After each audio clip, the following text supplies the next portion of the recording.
تلاوت قرآن۔ نبی پاک صلی اللہ علیہ وسلم کا فرمان ہے، قرآن پڑھا کرو، کیونکہ وہ قیامت کے دن اپنے اصحاب یعنی قرآن پڑھنے اور عمل کرنے والوں کا سفارشی بن کر آئے گا۔ قرآن کا پڑھنا دلوں کا اطمینان ہے۔ قرآن کے پڑھنے سے بیمار کے لیے اس میں شفا ہے۔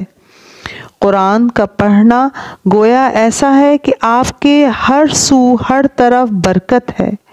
نبی پاک صلی اللہ علیہ وسلم کا فرمان ہے اور اس کا مفہوم یہ ہے کہ اپنے گھروں کو قبرستان نہ بناؤ، کیونکہ جہاں قرآن پڑھا جاتا ہے وہاں سے شیاطین بھاگ جاتے ہیں۔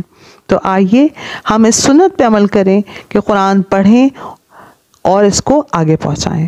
آمین۔